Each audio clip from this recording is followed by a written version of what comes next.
Namo Buddhaya. Ya, selamat pagi teman-teman dan Mr. Ari. Kami hari ini ingin mempresentasikan topik kami yaitu pentingnya meditasi.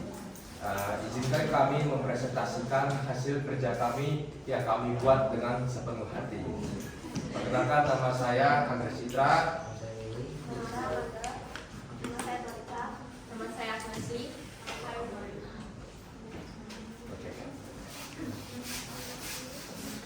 Dalam kehidupan sehari-hari, pelajar sering kali didapatkan tekanan seperti tuntutan dari akademis,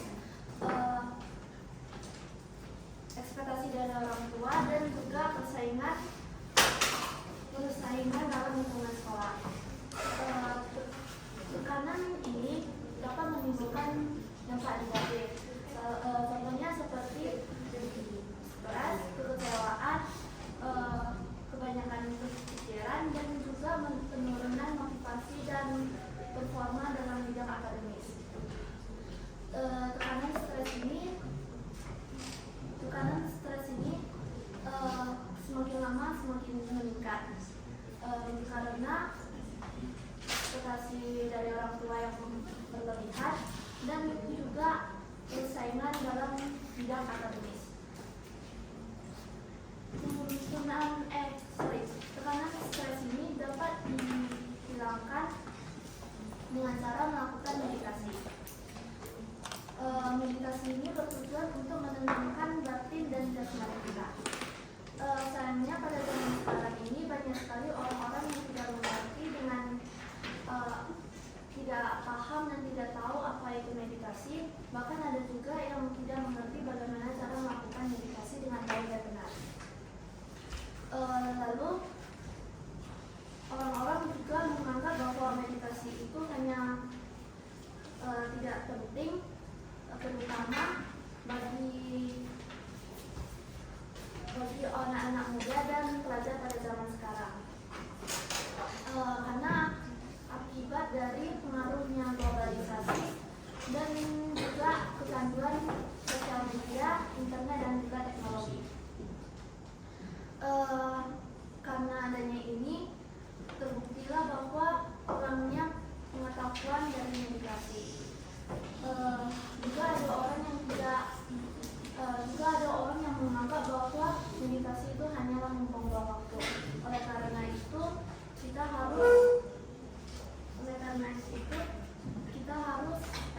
menjelaskan meditasi dan pentingnya manfaat dari meditasi.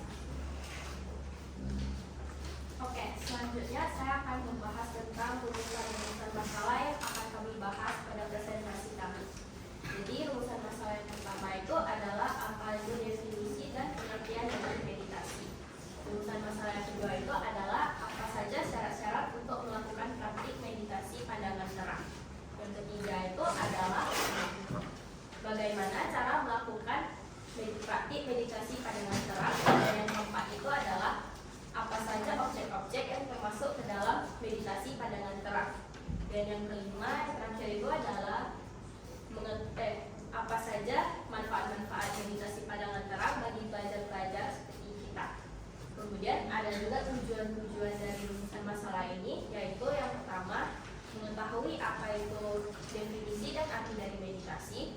Yang kedua itu adalah memahami dan mengetahui apa saja syarat-syarat untuk melaksanakan praktik meditasi. Yang ketiga itu adalah mengetahui objek-objek yang termasuk ke dalam objek praktik meditasi pandangan terang. Yang keempat itu adalah mengetahui bagaimana langkah-langkah untuk melaksanakan praktik meditasi pandangan terang. Dan yang kelima itu adalah mengetahui apa saja manfaat-manfaat meditasi bagi pelajar. Yang pertama, saya akan membahas tentang arti dari meditasi. Meditasi memiliki bahasa Pali yaitu bawana. Bawana sendiri memiliki arti pengembangan batin ataupun pembersihan batin. Istilah lain dari meditasi tersebut juga memiliki arti yaitu pemusatan pikiran pada suatu objek. Dalam meditasi terdapat dua jenis meditasi, yaitu meditasi yang benar dan juga meditasi yang salah. Yang pertama itu meditasi yang benar disebut juga dengan sama samadhi. Sama samadhi ini terjadi apabila pemeditasi tersebut memusatkan objek pikirannya kepada pandangan yang terang sehingga dapat mengurangi kekebalan batin. Hal ini dapat terjadi apabila pemusatan pikiran tersebut berdasarkan karma-karma baik. Yang kedua itu adalah meditasi pandangan yang salah, yaitu micca samadhi. Micca samadhi ini sendiri terjadi apabila pemeditasi memusatkan objek pikirannya kepada objek-objek pikiran yang kotor dan menanggung kekotoran batin. Oke, selanjutnya terdapat dua macam meditasi dalam agama Buddha. Yang pertama adalah meditasi pengembangan ketenangan batin atau bisa disebut samatha bhavana. Samatha bhavana ini merupakan pengembangan batin dengan konsentrasi yang kuat pada suatu objek untuk memperoleh ketenangan batin. Jadi Anda sekalian, jika ingin menerapkan meditasi ini, kalian harus memfokuskan kepada suatu objek. Nah, yang selanjutnya adalah meditasi pengembangan pandangan terang atau vipassana bhavana. Vipassana bhavana ini merupakan sikap menyadari dan mengamati setiap timbul dan lenyapnya jasmani dan batin secara berkesinambungan. Ada juga syarat-syarat meditasi pandangan terang. Yang pertama adalah kesehatan jasmani yang baik. Jadi jika Ananda sekalian ingin melakukan meditasi, Ananda sekalian harus memperhatikan fisik atau jasmani Ananda sekalian. Karena jika fisik Anda tidak sehat, pastinya Anda jadi tidak bisa fokus terhadap meditasi itu sendiri. Yang selanjutnya adalah bertekad menjaga kemurnian sila. Yang ketiga, adanya guru atau kalyana mitra. Jadi dengan adanya guru ini dapat membantu meditasi kita menjadi lebih fokus dan lebih konsentrasi dan lebih berpusat. Terus yang keempat, tempat melakukan meditasi yang sesuai. Maksudnya ini adalah jika kita ingin melakukan meditasi, kita harus memilih tempat-tempat yang sepi dan tenang. Logikanya jelas, karena jika kita ke tempat yang ramai, pastinya meditasi kita akan kacau dan kita susah untuk fokus. Yang terakhir adalah waktu pelaksanaan yang benar. Kita harus melakukan meditasi ini di waktu-waktu yang luang. Karena kalau tidak akan mengganggu. Contohnya misalnya kita ingin meditasi di waktu jam makan malam, pastinya Mama Ananda sekalian pasti menyuruhnya kalian makan. Jadi itu sudah termasuk mengganggu.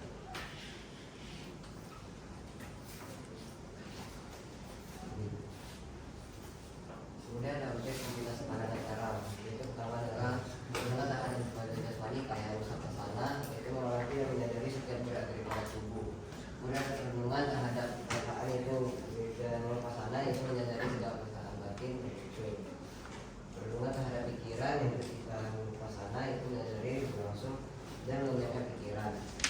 Yang renungan terhadap fenomena dan upasana merenungkan lima kehidupan dengan masa indera dan 7 faktor pencerahan 4 fenomena dunia. Kemudian ada lanjut pakai meditasi pandangan terang. Nah, pertama itu adalah kita duduk dengan kedua kaki di sila satu sama lain. Duduk tidak senyawa mungkin agar bisa bertahan lama. Kemudian adalah menunjukkan ketegangan badan dan ujung ujung kepala hingga ke kaki yang rileks dan sampai agar meditasi lebih aman dan lancar. Yang terakhir adalah bernafas dengan wajar. Bernafas dengan wajar dan teratur sesuai kemampuan darinya.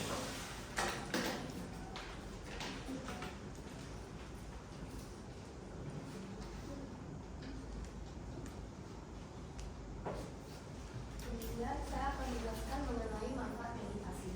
Meditasi ini memiliki banyak manfaat yang membawa dampak positif bagi semua orang yang melakukannya. Dan di kelompok kami akan menjelaskan dan mengutamakan manfaat meditasi bagi pelajar. Yang pertama-tama, kami menemukan 7 manfaat terhadap pelajar dari meditasi ini. Jadi yang pertama adalah meditasi ini dapat menjauhkan hal-hal negatif di kehidupan pelajar. Misalnya pikiran, tindakan, perilaku negatif tidak akan terjadi kepada pelajar. Jadi hal-hal yang negatif ini akan dihindari oleh pelajar karena meditasi ini membawa dampak-dampak yang lebih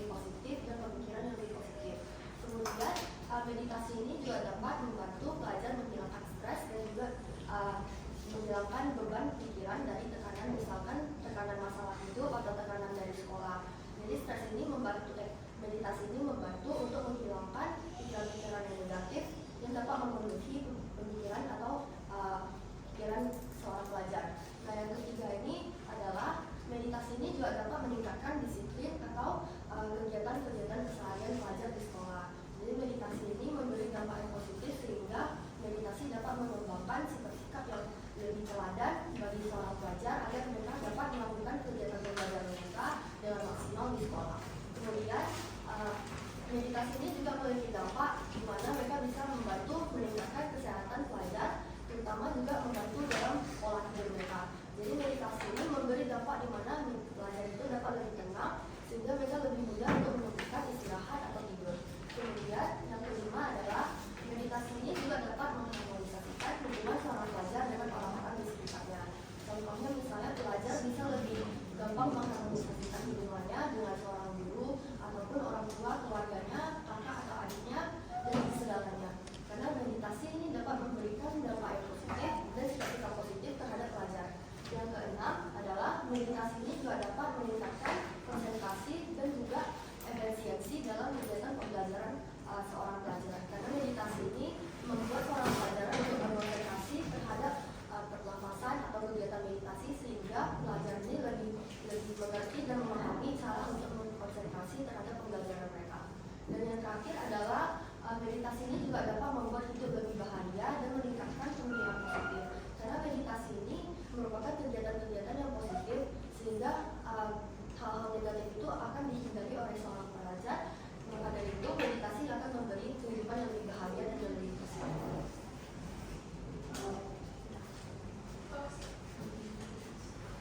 Selanjutnya saya akan menjelaskan bagian kesimpulan. Pada dasarnya, pelajar-pelajar sekarang sering mengalami stres, kecemasan, dan tekanan dalam diri mereka. Tekanan-tekanannya seperti tekanan secara akademis, persaingan akademis di sekolah, lalu juga ekspektasi orang tua, dan juga masalah pribadi para pelajar. Meditasi, utamanya meditasi pandangan terang atau yang biasa dalam Pali disebut vipassana, dapat membantu para pelajar untuk mengatasi kecemasan dan stres yang mereka miliki. Meditasi ini mengutamakan pengamatan pikiran dan juga perasaan, sehingga meditasi ini dapat membantu pelajar untuk lebih mengontrol emosi dan pikiran mereka sendiri. Terdapat banyak sekali manfaat-manfaat yang dapat dirasakan jika para pelajar melaksanakan meditasi ini. Mereka dapat merasakan peningkatan dalam kualitas tidur, peningkatan kesehatan, peningkatan mental, dan juga peningkatan fisik jasmani mereka. Saran dari kami adalah kami semua berharap bahwa semua orang wajib dan harus memahami tentang konsep meditasi dalam agama Buddha dan harus melaksanakan meditasi agar dapat lebih berpikir positif lagi dan juga sehat dalam fisik dan mental mereka. Kami juga berharap bahwa semua orang harus memahami dan menyadari akan manfaat-manfaat dari